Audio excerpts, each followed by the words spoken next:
Mr. Romantico.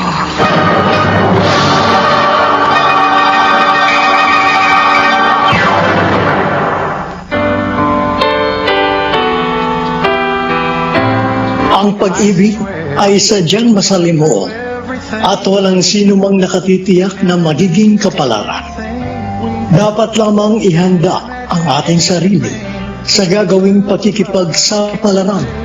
Mapalad tayo kung sakaling matapat at malinis ang uri ng damdamin na sa atin ay inilalaan. Dahil sadyang mahirap maghanap ng tunay at wagas na pagmamahal. Magandang umaga po mga kilo naming tagisbaybay. Narito na ang tampok na kasaysayan sa ating palatuntunan. Ang sulat ay padala ng isa nating tagapakinig mula sa Kalumpit, Bulacan. I listened to before. Oh, Diyos ko! Ano gagawin ko? Hindi ako marunong lumangoy! Tulong! Ma'am Celeste! Celine! Si Sir Hector! Ay! Tulong! Ay! Sir Hector! Goy! Goy! Goy! Goy! Celine! Bakit po, ma'am? Ay! Sarang ko. Yes! Iligtas mo ang anak ko!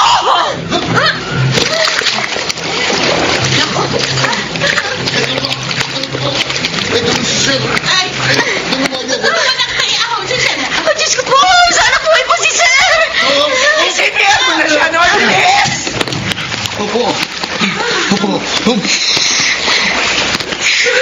Oh, Diyos ko! Hector, anak! Ano ba nangyari sa'yo?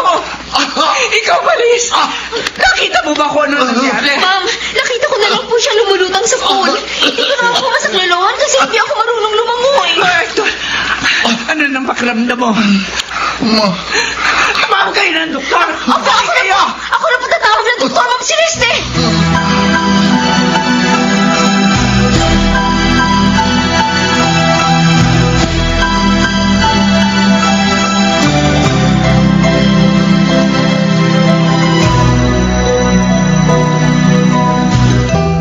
Sir Hector, eto na po yung agahan nyo.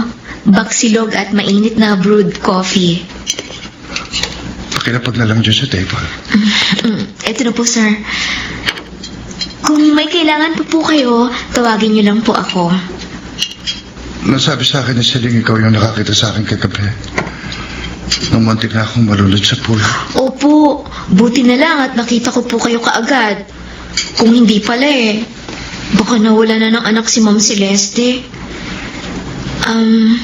Sir? Tanong ko lang po. Aksidente po ba yung nangyari kagabi o ano? Bakit? Mukha ba ako nag-recite? Aksidente yung nangyari. Nawala ng control yung wheelchair ko. Tumiretso ako sa pool. Buti na lang nabuhay pa ako. Ganun po ba? Anyway, gusto ko sanang humingi ng sorry sa'yo. Sorry dun sa mga inasal ko nung nakaraang araw. Okay lang po yun, sir. Kasalanan ko naman po kasi kaya po kayo nagalit.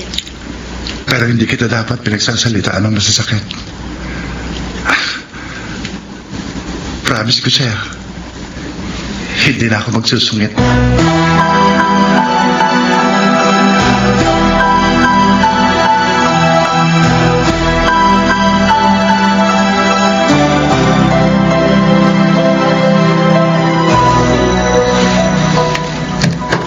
Hector? Hector? Pwede ba kitang makausap? Opo, ma. Tuloy kayo. Bukas yan. Oh, kumusta ka na? Masyado ako nang alala sa nangyari sa'yo kagabi. Anak, tapatin mo nga ako. Aksidente ba talaga yun o sinadya mo? Ma, Kahit na hindi mo sabihin sa akin, alam ko, Nasasaktan ka sa nangyari sa relasyon niyo ni Diana. Usap-usapan ng mga amiga ko yung engagement ng ex-girlfriend mo sa lalaking ipinalit sa iyo. Alam ko, mahal mo pa rin si Diana hanggang ngayon. So, ano? Nagtangka ka bang magpakamatay? Opo, ma. Sinadya ko yun. Bakit mo naman ginawa yun? Paano ko natuluyan ka? Paano na lang ako? Kami na nagmamahal sa'yo. Sasayangin mo lang ang buhay mo na dahil lamang sa isang babae. Mahal ko po si Diana, ma. Oo, naiintindihan ko, anak. Pero hindi dahilan yon para magpakamatay ka na dahil lamang sa kanya. Maawa ka naman sa sarili mo. Marami ka pang magagawa. Marami ka pang makikilala. Hindi lang si Diana ang bubuo ng iyong mundo. Ma, Mangako ka sa akin, anak. Huwag mo na ulitin yun. Hindi ko kaya mawala ka sa akin, anak. sorry po. Sorry po, ma. Pangako. Hindi ko na po ulitin yun.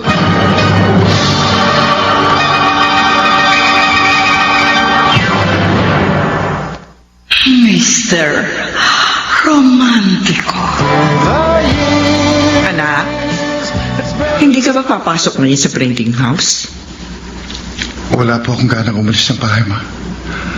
At saka, ibiniling ko na kay Emil ang mga dapat gawin sa printing house.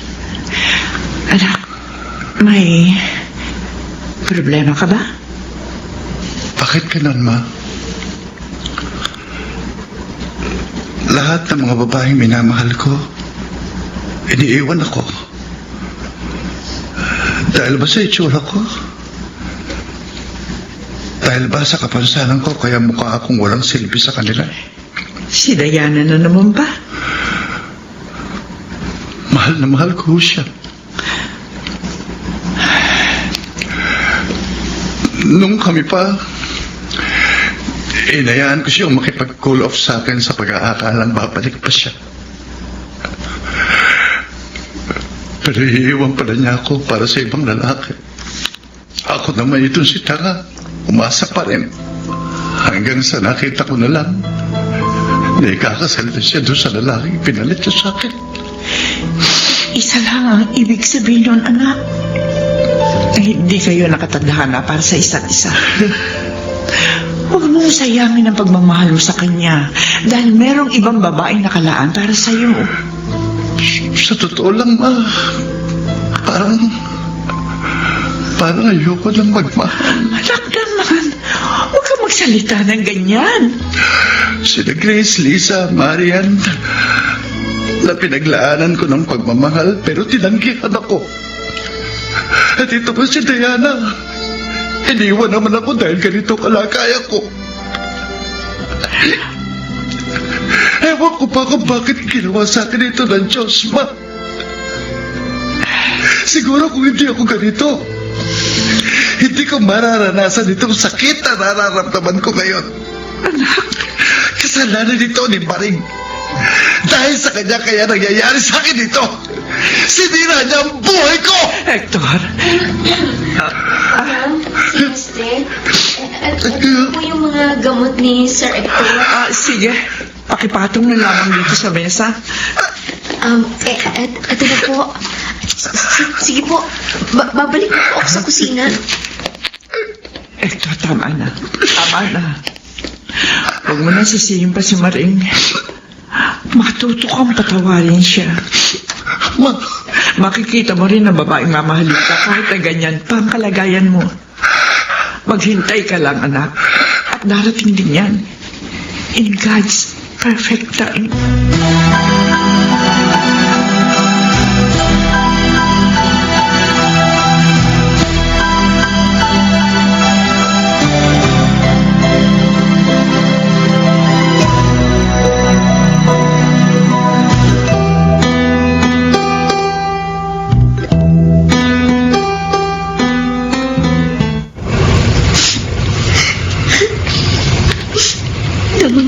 ko yung sakit na nararamdaman niya. Parang tinutulog ang puso ko nung makita ko siya umiiyak ng ganun. Kasalanan ko ang lahat. Kung hindi ko ginawa yun, siguro masaya si Sir Hector sa buhay niya ngayon. Kaya malabo mapatawad pa niya ako. Maris, Ay, sir? Ay, kayo pala. umiiyak ka pa? Wala po to, sir. Huwag niyo po akong alalahanin. Mukhang marami kang nilalaban, ha? Bakit hindi ka humingi ng tulong kina Melay at Jane? Kaya ko na po itong mag-isa, sir. May ipuutos po ba kayo sa akin? Wala naman. Maris, kung hindi nakakaistorbo sa paglalaba mo, gusto sana kitang makausap kahit sandali. Sige po, sir. Tanong ko lang, ano ba ang tingin niyo sa akin? Ano ba yung kapintasan na naoobserbahan niyo sa akin? Sa pisikal na itsura ko? Wala naman po akong masasabi. Guwapo naman po kayo. Nambola ka pa. Totoo, sir. Hindi po ako nambobola sa inyo. May isa pa akong tanong. Kung sakaling mag-aasawa ka, gugustuhin mo bang mag-asawa ng isang lalaking putulang paa at naka-wheelchair? Kung mahal niya ako at mahal ko siya, wala po sa akin kung putol ang paa niya o hindi. Sa pag-ibig naman, walang pinipiling itsura o kalagayan. Kung mahal mo siya, handa mo siyang panindigan.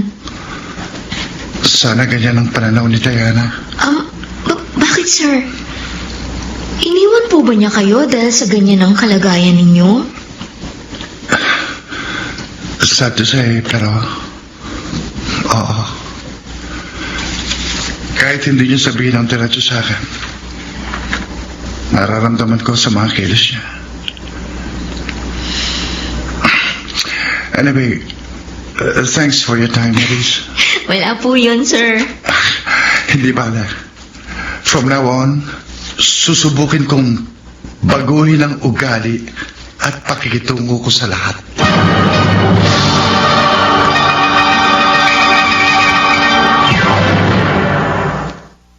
Mr. Romantico. Maris, napapansin mo ba si Sir Hector? Mukhang bumabait, ha? Oo, pansin ko nga. Siguro, na-realize na hindi na makakabuti sa imahe niya yung pagsusungit. Naniniwala naman ako na mabuting tao si Sir Hector. Ganun naman naging ugali niya dati kasi problemado siya sa pag-ibig. Sana, tuloy-tuloy na yung pagiging mabait niya, no? Sana nga. Maris? Ay, Sir Hector, Sir Hector, kayo pala. May puutos po ba kayo? Wala naman. Ibibigay ko lang ito sa inyo. ay, ano po yan, Sir? Isang box kayo ng cake. Isang Black Forest at doon sa Deleche cake. Binili ko talaga yan para sa inyo. Ay, naku talaga po, Wow! Sir. Ako naman. Salamat po, Sir. Oy, Maris, akin yung Black Forest, ha? Oh, sige ho. Salamat po, Sir Hector. Salamat po. You're welcome.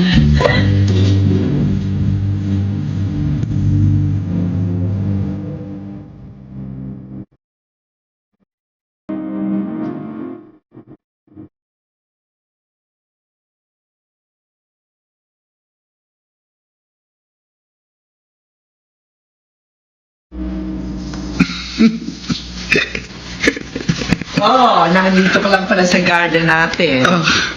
Ma, kayo pala.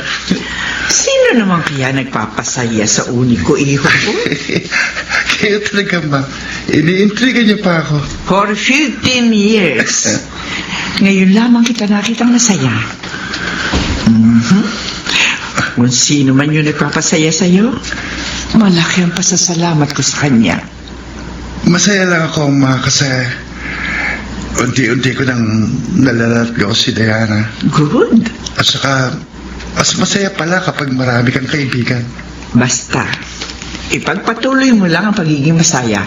At saka, Ma, may aaminin ako sa'yo. Ano yun? May babaeng nagpapasaya sa akin ngayon. Talaga? Eh, sino ba siya? Wala, Ma. Secret. Ikaw talaga, oo. Pero anak, masaya ako para sa iyo. Karapatan mo magmahal at mahalin kahit na ganyan pa ang kalagayan mo. Basta palagi mong tatandaan, kung talagang mahal ka niya, tatanggapin ka niya anuman ang kalagayan mo.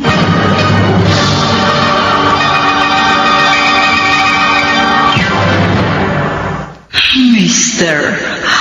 Romantiko. I can't remember when. Maris! Maris, anak ko! Saan ako? Ako, Diyos ko. Mabuti nagkamalay ka na, anak. Nasa ospital ka. Sabi ng doktor, nagtamo ka raw ng minor fracture sa buto mo sa paa. Kaya naman simento pansamantala. Pero gagaling ka din daw. Makakalakad ka pa. Aling Edna, Ah, Maris, Kayo pala, Ma'am Celeste. nabalitaan ko yung nangyari sa inyo na Hector. Maraming salamat. Iniligtas mo ang aking anak. Wala po yun, Ma'am. Kumusta na po si Hector? Huwag kang mag-alala. Ayos na ang anak ko. Pumunta nga pala ako rito para mag-abot ng tulong sa inyo. Eto, tanggapin nyo. Huwag nyo na rin alalahanin ng hospital bills. ako. Ako na magbabayad nun. Salamat po, Ma'am Celeste. Alam mo ba, Maris? Sobrang nag-aalala sa'yo si Hector. Kung tutuusin, gusto kanyang puntahan dito. Pero ako na nagpumilit sa kanya na magpahinga. Nagtabon din kasi siya ng mga gasgas at konting bali sa katawan.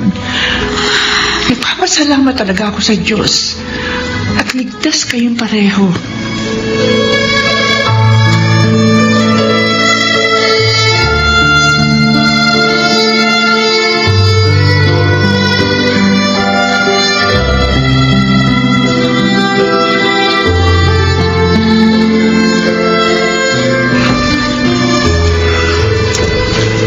Hector, bakit hindi ka pa pumasok sa loob ng ward? Puntahan mo na si Maris. Mamaya lang lalabas na siya ng ospital. Ma, Bakit? May problema ba kayong dalawa? si Maris at si Maring iisa. Ha? Siyang dahilan ng pagkakaputol ng isang paa ko. Siyang dahilan kaya ilang taon akong nabuhay ng puno ng insecurities at panghihinay. Galit ka pa rin ba sa kanya hanggang ngayon? Sa totoo lang, naghahalo pong emosyong nararamdaman ko. May pagkakataong galit ang nararamdaman ko. Pero, may iba pa akong nararamdaman na hindi ko mapigilan. Suriin mong mabuti ang nararamdaman mo. Alamin mo kung ano sa mga emosyong nararamdaman mo ang nangingibabaw. Kung yun ba ay galit o pagpapatawad. Pero anak, kung ako ang tatanungin mo, mas pipiliin kong magpatawad. Ma, Oo, anak. Ilang taong kang nagdusa sa kalagayan mo. Pero binigyan ka naman ng Diyos ang pagkakataong nakabangon at patunayan sa iyong sarili na hindi ka useless. Ayan. Binigyan ka niya ng successful na negosyo. At saka marami pa rin ang nagmamahal sa iyo. Bukod sa tingin ko naman, pinagsisisihan ni Maris yung ginawa niya sa iyo noon. Hindi ba dapat maging rason yun para magpatawad ka na? mahal ko si Marisma. Pinaglaruan ako ng tadhana, Ma. Umibig ako sa taong matagal kong kinabuhian. Kaya nga, dapat mo na siyang patawarin, anak. Sabihin mo sa kanya ang totoo mong nararamdaman. Hector, ilang taong kang nabuhay sa kalungkutan. Kaya panahon na para sumaya ka naman. Kung mahal mo ang isang tao, matututunan mo siyang patawarin. Ano man ang nagawa niyang kasalanan sa iyo.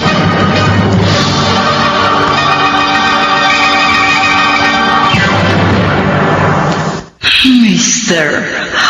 Romantiko. Oh, narito na tayo, anak, sa bahay. Nakabalik ka na rin.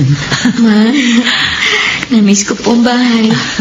Sa loob kasi ng 2 buwang pagtatrabaho ko kina Ma'am Celeste. Tuwing linggo lang ako nakakauwi. Pero huwag kayong mag-alala. Maghahanap po ulit ako ng trabaho para makatulong ulit ako sa inyo. Huwag ka nang malulungkot, ha? Kung ano man ang nangyari sa'yo doon kina Ma'am Celeste, kalimutan mo na lang yon. Magsimula ka uli ng panibagong buhay. Opo, Ma. Ay, sandali lang po. May tumatawag sa phone ko. Sasagutin ko lang po. O, sige anak, punta muna ako sa kusina para makapagluto na ako ng tanghalian na. Hello? Oh, Noy, napatawag ka. Maris, gusto lang namin mamumusta ni Manang Siling. Eto, nandito siya sa tabi ko. Hello, Maris. Kumusta ka na? Manang, ayos lang ako. Kakauwi ko lang galing ng ospital. Eh, hindi ako komportable dito sa semento sa paat binti ko. Ang kati. Talagang ganyan. Pero gagaling din yan. Eh kayo, kumusta na kayo dyan? Ay, ganun pa rin. Maraming trabaho. Ay, siya nga pala. Kumusta na si Sir Hector? Ayun, malungkot pa rin.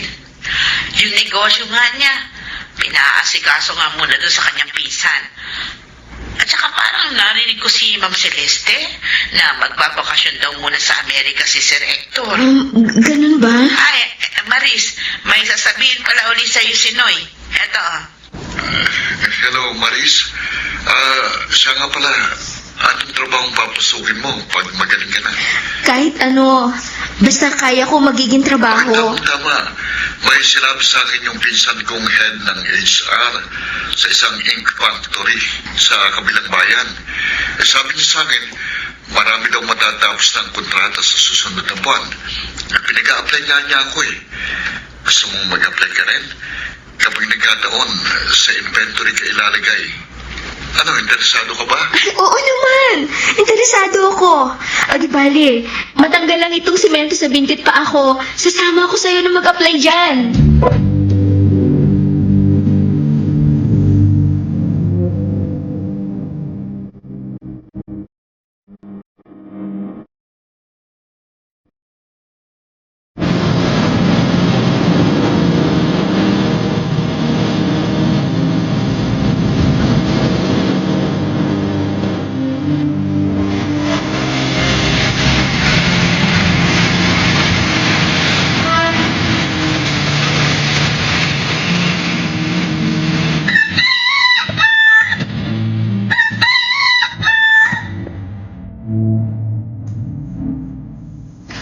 Oh, ano, Maris? Kumusta naman ang bagong mong trabaho? Eto, ayos lang. Pagod lang ng konti. Kasi maraming dumating kanina na stocks ng ink. Kailangan bilangin eh. Ganyan talaga pag unang araw sa trabaho. Ako nga rin, medyo pagod na eh. Nakita mo naman kanina, ang dami kong binuhat ang mga karton. Kaya natin to. Nga pala, sa balingit na tayong mananghalian mamaya, Oo naman. Ay! Ay. Maris! Maris, ang boss natin, si Sir Myong. Kasama niya, ay, Sir Hector? Sir Hector. Nakakalakad ka na? Prosthetic lang ito. Anyway, long time na si Maris. Dito na pala kayo nagtatrabaho ni Noy. Kilala mo na sila? Yung part sila ng household namin dati. Masisipag ang mga yan. By the way, Maris, Noy, sir, si Hector Saavedra, ang best friend ko. At isa sa malalaki nating kliyente. Ay ang supplier ng inks sa printing house nila. Ganun po ba? Salamat kung ganun, Sir Hector. Makakaasa kayo na best quality ang mga inks namin. I know. Maris, Sir, anong oras pa lang out mo? 5 p.m. po. Bakit po? Well, see you later at 5.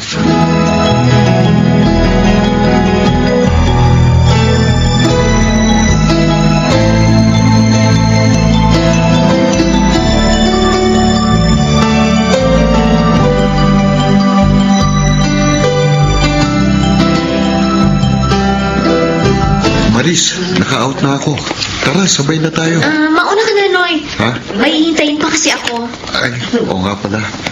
Makikipagkita ka kay Sir Hector. O sige, bye. Bye, Noy. Saan na kaya si Sir Hector? Maris? Ay, Sir! Nakakapanibago. Kasi nakakatayo at nakakalakad na kayo. Sa stage ko pa ipinagawa itong prosthetic leg ko. Kaya hindi siya tulog robot kapag naglalakad ako. So, can I invite you for dinner? Oo naman po, sir.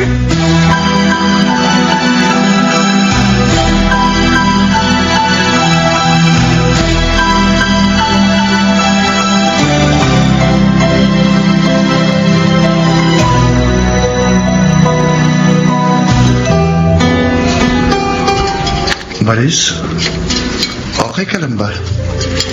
Kanina ka patahimik. Ayos lang ako, Sir Hector. Actor na lang. Wala lang, sir. Nakakaasiwa ba na baka iniisip mo kung galit pa ako sa'yo? Alam kong galit na galit ka sa akin. Sinusumpa mo na nakilala mo pa ako. Kasi kung di dahil sa akin, sana normal na ang buhay mo. Nung una, nasa isip ko noon, hindi naging normal ang buhay ko dahil sa aksidente nga. Pero mali ako. Dahil kaya ko namang mabuhay ng normal. Pero ako lang ang mismong umayaw. For 15 years, pinairal ko ang galit at insecurity sa buhay ko. Kung naging miserable man ang buhay ko noon, kasalanan ko yun. At saka in the first place, hindi mo naman ako itutulak sa kalsada kung hindi kita tinutukso nun. Hector. Nung gabing inamin mo sa akin ang totoo at umiyak ka sa harapan ko, agad kong narealize sa mga pagkakamali ko. Hindi ko dapat sinaktan ang loob mo. I'm sorry kung sinisi kita sa loob ng mahabang panahon. Pinapatawad na kita, Hector. At masaya rin ako. Pinatawad mo na rin ako sa kasalanan ko sa'yo. Magsimula ulit tayo bilang magkaibigan.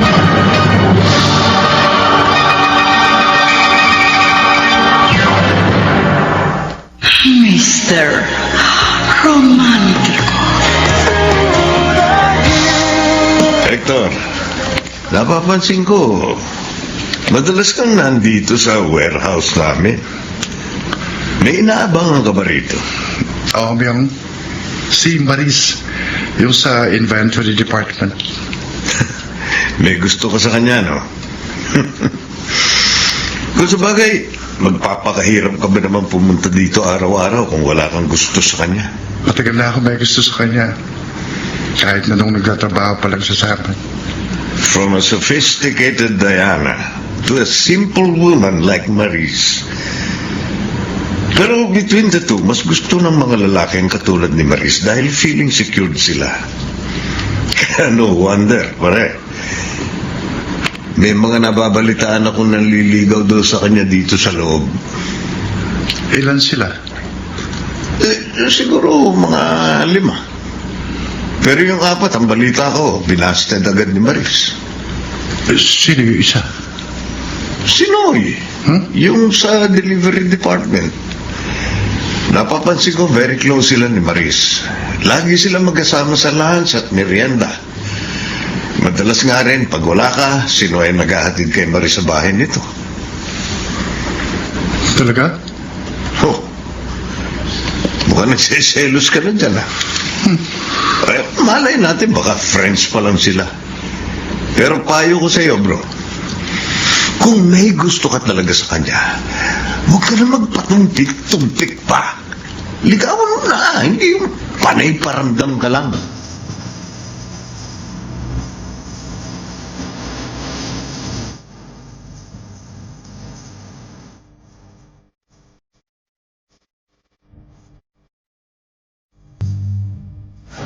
Maris, nandito tayo sa takot ng bahay niyo. Salamat ha, Noy.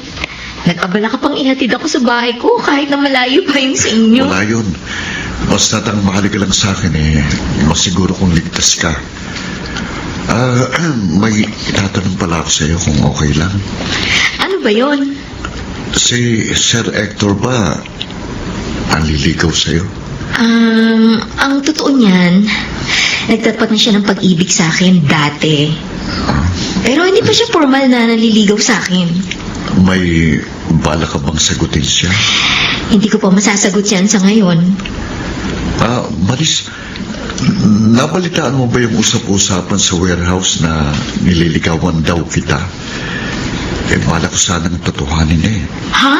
May gusto ko sa iyo. Ang totoo niyan, matagal na itong nararamdaman ko para sa iyo. Ha? Sana hayaan mong ipakita at iparamdam ko sa iyo na seryoso at malinis ang intensyon ko sa iyo. Maris? Hector!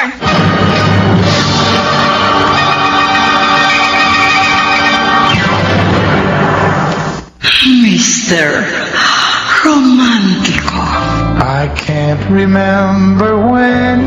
Hector, sorry ha kung pinaghintay kita. Okay lang. Pinauna ko muna si Noy para walang mistorbo sa atin. Naliligaw pa sa iyo? Nagtapat na siya sa akin ng intensyong manligaw. Maris, please, huwag mo siyang sagutin. Mahal kita. Hector? Matagal ko nung sinabi yun sa'yo, di ba? Hanggang ngayon, hindi pa rin nagbabagong pagmamahal ko sa'yo. Nang dahil sa pag-ibig ko sa'yo, binago nito ang pagkatao ko. Tinanggal nito ang lahat ng galit at insecurity sa puso't isipan ko. Dahil sa pag-ibig ko sa'yo, natuto ko magpatawad at tanggapin ang mga pagkakamali ko. Maris, ikaw ang nagbigay ng pag-asa sa akin. I need you. Kasi mahal kita. Hector, sana bigyan mo ako ng panahon para pag-isipan kong lahat. Nakahanda naman akong maghintay. Ang mahalaga, malaman mo lang na mahal kita at malinis ang intensyon ko sa'yo. I swear you tossed. Maris, tahimik ka anak. May problema ka ba? Ma, wala naman po akong problema. May iniisip lang po ako. Masugid mong manliligaw si Noy, ha? Oo nga po eh. Mag-iisang buwan na rin po siyang nanliligaw sa akin.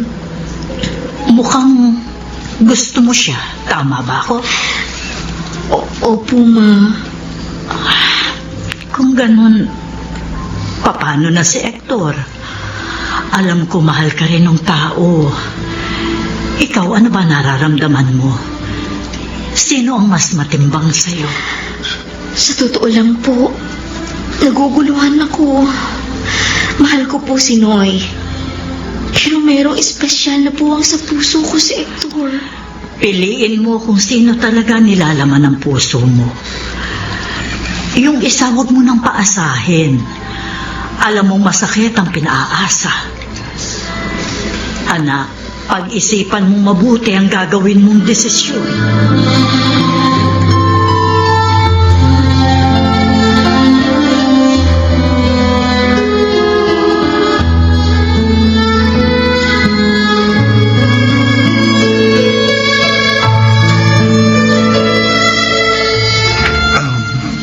Maris, Hector, may sagot na ako sa panliligaw mo sa akin. Kung ganun, anong sagot po? Hector, sorry. Oh. Ganun ba? Pwede kong malaman kung bakit? Si Noy ba? Siya bang sinagot po? Matagal kong pinag-isipan ito. Sinuri kong maigi ang mga nararamdaman ko. Oo, may espesyal akong nararamdaman para sa'yo. Pero hindi siya pagmamahal ng katulad ng nararamdaman ko kay Noy. Ayoko masaktan ang kalooban mo, pero kailangan mong malaman na ang totoo. Ayokong paasahin ka sa wala. Maris. Hector, huwag ka sanang magalit sa akin. No. Dahil hindi ako nagagalit sa'yo. Una sa lahat, karapatan mong pumili kung sinong gusto mong mahalin at makasama. Kaya bakit ako magagamit to? Hindi bali. Makikita mo rin ang babaeng nakatakda para sa'yo. At salamat sa pangunawa mo, Hector. Hindi mo man ako pinili. Angat ko pa rin ang kaligayahan mo. Siguro, magiging masaya din ako kapag nakita kitang masaya. Kasama yung taong pinili mo.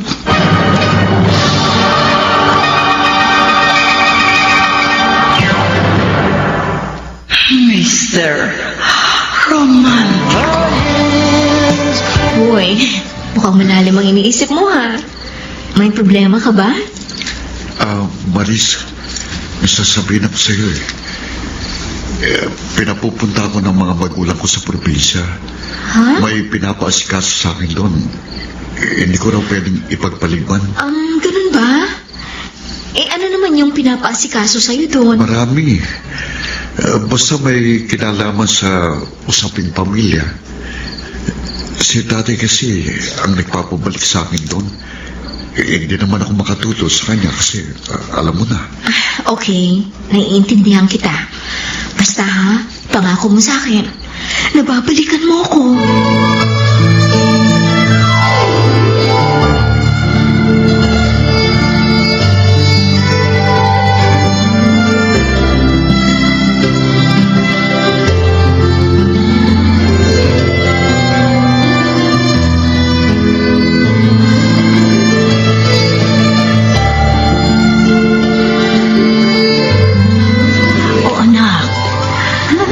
Sa'yo, bakit ganyan ka? Parang malungkot. Ma, Oh, bakit parang iiyak ka? Dahil ba kay Noy? tignan niyo po itong nakita ko sa Facebook. Akin na, patingin nga. Teka, si Noy ito ah. Sino itong kasama niyang babae? At parang may relasyon sila. Hindi na po babalik sa akin si Noy. Ano? Ma, ang sakit malaman. Pagkatapos ko siyang mahalin, ipagtataksilan niya ako. May relasyon na sila ng babaeng nasa picture noon pang 1 buwan. Ma, niloko po ako ni Noy. Ganun ba? Napakasama naman pala ng lalaking yan. Huwag kang umiyak, Maris. Kailangan mong maging matatag. Tao po. Maris, Opo. teka, hindi ba si Arieta? Hector yun? Hector! Oo, sandali lang ha, nandyan na.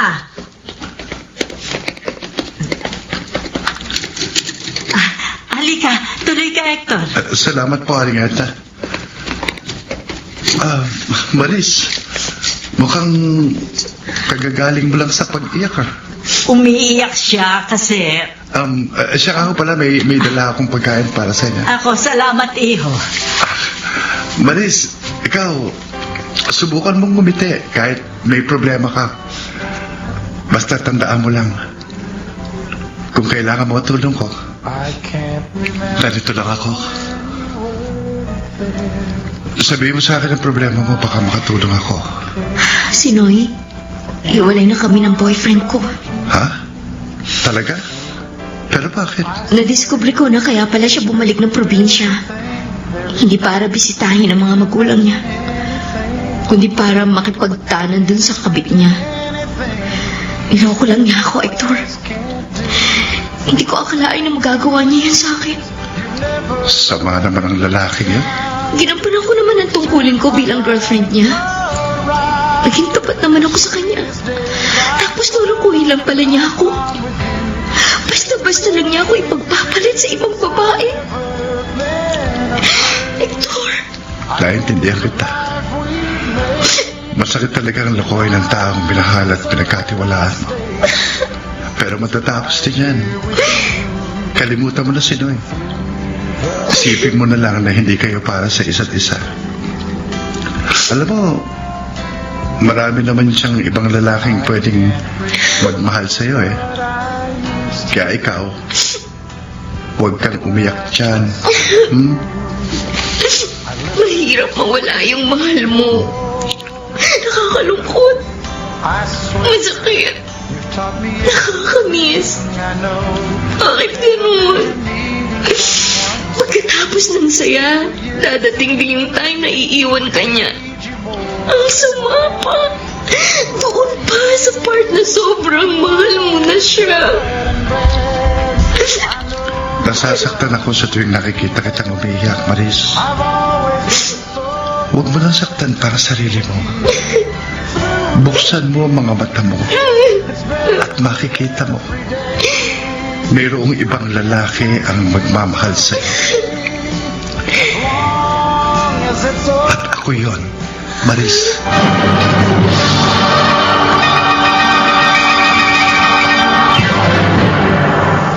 Mr. Romantiko. Mukhang bumalik ulit ang sigla mo, ha? Sana, anak, palagi kang ganyan. Teka, sino ba talaga ang inspirasyon mo? Si Maris ba? Opo, ma. Siya nga po. Tanggap niyo ba siya para sa akin? Oo naman. Tanggap ko siya para sa'yo. Lalo na alam ko na ang ugali ni Maris. Malayo man siya sa katayuan natin, pero naniniwala ako mabuti siyang tao. At kung ano yun nagpapasaya sa'yo, eh di doon ako. Salamat, ma. Oh, anong ginagawa mo para mapasagot siya? Eto, puspusan pong ginagawa kong panliligaw sa kanya. Sana, sagutin niya ako. Siguro, ako na ang pinakamasayang lalaki kapag nangyari yun. Basta makita lamang niya na malinis ang intensyon mo sa kanya, makukuha mo ang matamis niyang oo.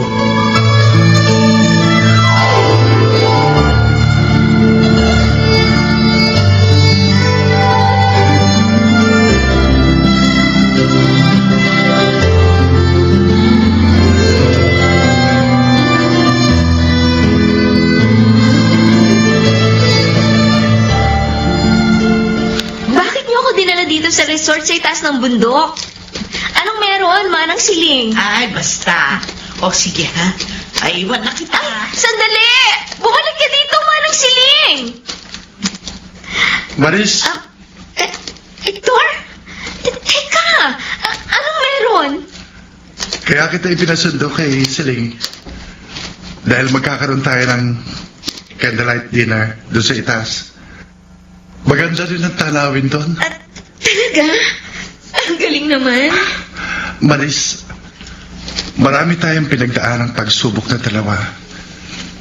Pero na-survive nating pareho yon. Marami din tayo naging realization sa buhay. At lahat yon naging instrumento para maging better tayo as a person. Hector, Nagpapasalamat ako sa Diyos at dumating ka sa buhay ko. Hindi man naging maganda ang unang pagkikita natin, I can tell you na nasa atin ang happy ending. sa totoo lang, hindi ko inakala na aabot tayo sa ganito. Ang alam ko lang nung una, galit ka sa akin dahil sa ginawa ko sa'yo nung mga bata pa tayo. Pero hindi ko akalain na may plano pala si God para sa ating dalawa. God really works in mysterious ways, Maris. Matagal kitang hinintay. Matagal kong inasam na isang araw marinig ko mula sa iyo ang mga salitang oo, tayo na. Alam mo, matagal ko nang gustong sabihin sa'yo yan. Oo, Hector. Sinasagot na kita. Pumapayag na akong maging girlfriend mo. Talaga? Oh, yes! Thank you, Lord! Thank you, Lord! Oo nga pala. Okay ba sa mama mo na maging tayo? Alam niya na ba? Huwag kang mag-alala. Botong-boto si Mama. Actually, siya nga nagplano na daling kita dito sa resort. Well, ako naman ang nagluto ng magiging dinner natin, ha? Talaga? Marunong ka magluto? Marunong ako magluto. At sigurado magugustuhan mo ang mga luto ko. May kapangpangan touch kaya yun. Na-excite na ako mag-dinner. Nagugutom ka na ba? Tara, kumain na tayo. Ay, wait. Oh. May bibigay pala ako sa'yo. Heto.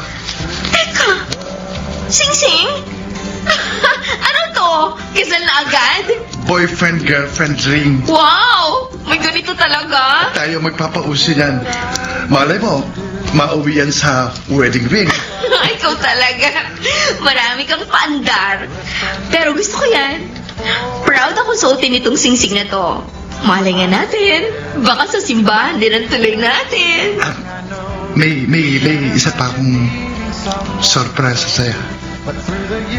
Ay! Diyos ko po! Hector! Mga sky lanterns ba yan? 50 pieces na sky lanterns. Wow! Sabay-sabay na pinalilipad sa langit.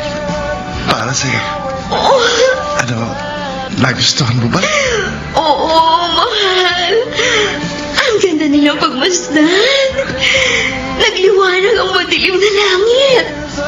Ngayong gabi, pinakawalan at inakyat ko sa langit ang lahat ng masasakit na alaala na nangyari sa buhay natin. Simbolo din yung mga sky lanterns ng bagong liwanag at pag-asa sa ating dalawa. Maris, pangako ko sa'yo, pakamamahalin kita habang buhay. Ako rin, mahal. Salamat. At ako ang pinili mong mahalin.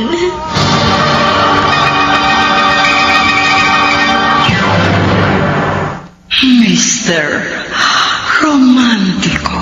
I can't remember when. Maraming salamat sa ipinadala mong kasaysayan. Bagamat sa una ay nagkaroon ng malungkot na bahagi, subalit sa bandang huli ay naging masaya ka naman. Sadyang mabait ang Diyos dahil nakatagpo ka ng isang lalaking magmamahal sa iyo, isang lalaking bukas palad, kaya hangad namin na haringawang maging maligaya ka. Muli, salamat sa iyong ipinadalang kasaysayan. Ang mga nagsiganap, Rosana Villegas, nakasama sina Vilma Borromeo, Susan Robles, Olive Madredeos, Lionel Benamin, Bobby Cruz, Soundman Jerry Mucha, sa musika ni Boboy Salonga, Technician Eric Lucero at Bong Moyan. Ang kasaysayang inyong napakinggan ay mula sa panulat ni Chris Nasenga sa direksyon ni Phil Cruz. Mga kaibigan, muli ko po kayong inaanyayahang abangan ang isa na namang magandang kasaysay ng pag-ibig na aming itatampo sa susunod nating pagtatanghal. Hanggang sa muli, ako po ang inyo. Mr. Romantiko.